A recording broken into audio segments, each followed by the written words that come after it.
गालिबन एक बार साबिक वज़ीर आज़म यूसुफ रज़ा गिलानी साहब ने कहा था कि यहां स्टेट विद इन स्टेट कायम है, जिसे बर्दाश्त नहीं किया जा सकता। दुख की बात यह है कि अब मामला state with in the state से आगे निकलकर स्टेट अबव द स्टेट तक जा पहुंचा है।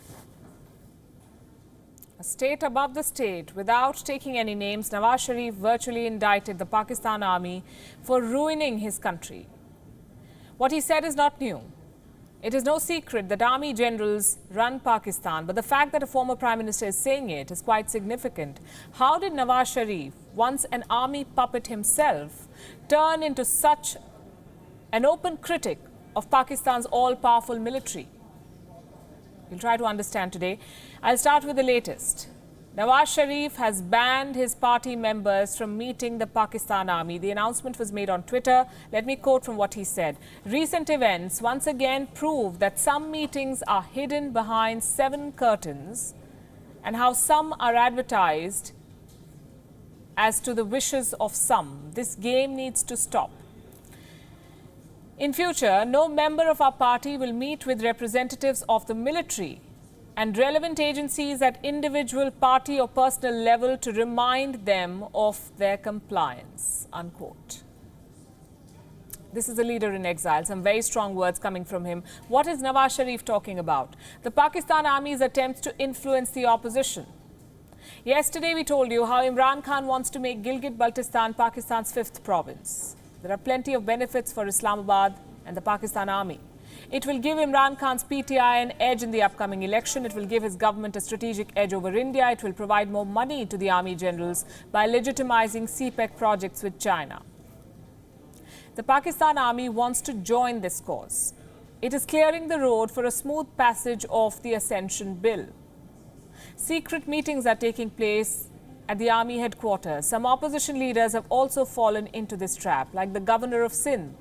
Mohammad Zubair, a senior leader in Nawaz Sharif's party, he is said to have met the Pakistan army chief twice in recent weeks, along with some other opposition leaders. And these meetings have not gone down well with Nawaz Sharif, and these meetings are the ones he was talking about. His party, remember, recently managed to establish a grand political alliance to take on Imran Khan. So almost all major opposition parties in Pakistan have joined what they're calling the Pakistan Democratic Movement.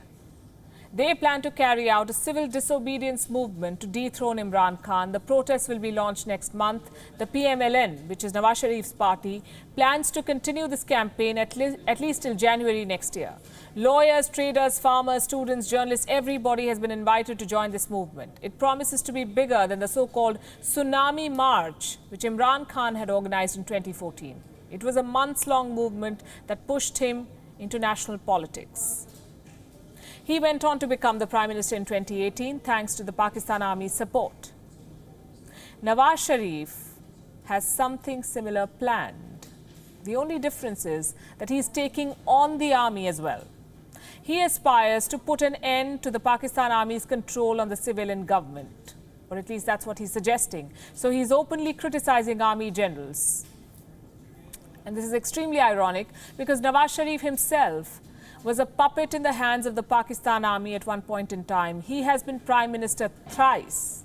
He has worked under several army generals. In fact, he was among the few civilian leaders to have friendly relations with the military establishment.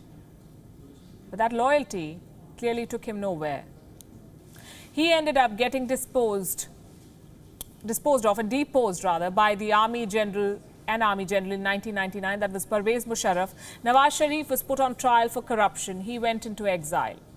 He came back stronger in 2013. He became Prime Minister for the 3rd time. He's said to have told his confidants that he would curtail the role of the army and ensure the supremacy of civilian governments in Pakistan forever.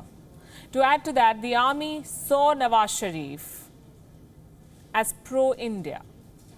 He invited the newly elected Prime Minister of India, Narendra Modi, to Islamabad. The Pakistan Army did not like any of it, so it propped up Imran Khan. Then the Panama leaks happened. The Azadi March followed. The rest, as they say, is history. Nawaz Sharif is 70 years old. He is living in exile in London. He is looking at a comeback of some sort. He is locking horns with the Pakistan army. He's not as powerful. He does not have the public sympathies this time. He's going down politically, but he wants to go down fighting.